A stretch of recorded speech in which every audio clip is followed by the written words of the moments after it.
Oke, jumpa lagi di kanal YouTube ini teman-teman. Di video kali ini kita tiba di seri baca puisi. Lama sekali saya tidak mengupdate atau tidak mengupload lagi soal baca puisi. Jadi teman-teman yang baru berkunjung ke kanal YouTube ini, yang sebenarnya salah satu playlist di kanal YouTube ini adalah baca puisi. Teman-teman bisa menemukan koleksi baca puisi saya, para peraih Nobel Sastra. Dan di video kali ini kita akan kembali ke para peraih Nobel Sastra, yakni Czesław Milosz. Saya tidak tahu apakah begitu cara membaca nama Czesław Milosz.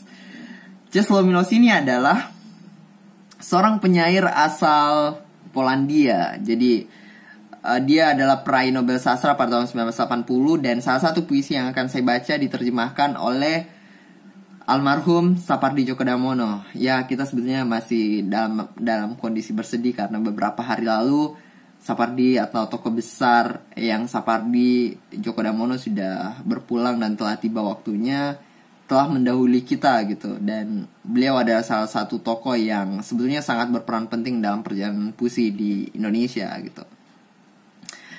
Judul puisi dari Czesław Milosz, jadi saya baca lagi lewat buku ini, dan judulnya adalah Nyanyian Tentang Hari Kiamat. Sebenarnya kenapa saya suka puisi-puisi Czesław Milosz, karena beberapa puisinya setelah saya membacanya, beberapa puisi yang saya dapatkan dan judul yang saya suka adalah semacam ejekan, atau bukan, selain semacam ejekan, Czesław Milosz juga seringkali melakukan eksperimen-eksperimen pikiran dan mencoba untuk dekonstruksi gitu apa yang kita sebut sebagai realitas yang mapan gitu. Ada banyak hal, misalnya soal mempertanyakan seperti apa sih hari kiamat, atau barangkali hari kiamat itu bisa terjadi hal yang berbeda, dan beberapa puisi yang lain. Di puisi tentang hari kiamat ini berkisah seperti itu. Teman-teman bisa mendengarkannya. Nyanyian Tentang Hari Kiamat, Czesław Milosz.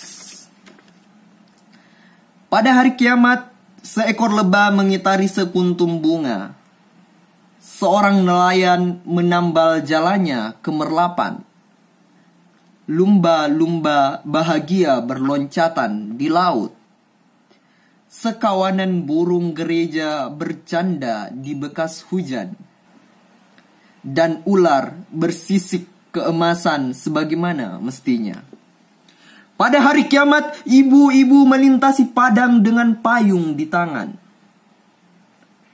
Seorang pemabuk mengantuk di tepi rumputan. Penjual sayur berteriak di sepanjang jalan. Dan sebuah perahu layar kuning menghampiri pulau. Suara biola bergetar di ujung tenang. Dan menyusup ke malam berbintang.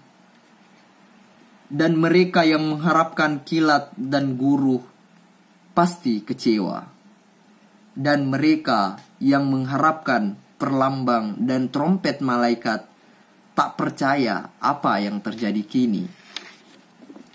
Selama matahari dan bulan di atas sana, selama lebah menghampiri mawar, selama bayi-bayi sehat dilahirkan, tak ada yang percaya apa yang terjadi kini. Hanya seorang lelaki berambut putih yang mestinya rasul, namun bukan rasul, sebab ia terlampau sibuk bekerja. Berkata berulang kali sambil mengikat tomat-tomatnya, tak ada hari kiamat lain, tak ada hari kiamat lain. Terjemahan Sapardi Djoko Damono.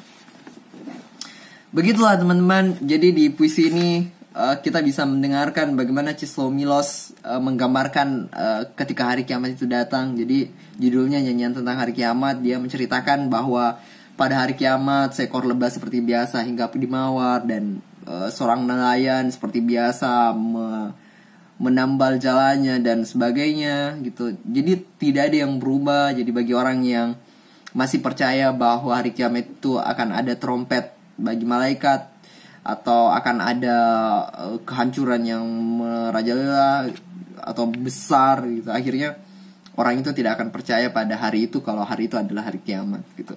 Jadi kayak semacam bagaimana jika hari kiamat itu terjadi dengan biasa-biasa saja, dan tapi tak ada hari lain, tak ada hari kiamat lain selain hari itu gitu.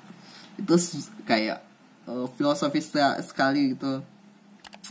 Oke teman-teman, sampai jumpa. Tuliskan komentar teman-teman. Dan maafkan jika baca puisi saya masih kurang bagus. Saya sebetulnya tidak pandai berbaca puisi, tapi setidaknya saya menikmatinya. Dan sampai jumpa di video selanjutnya. Kasih saran seperti apa baiknya, dan komentar video-video selanjutnya.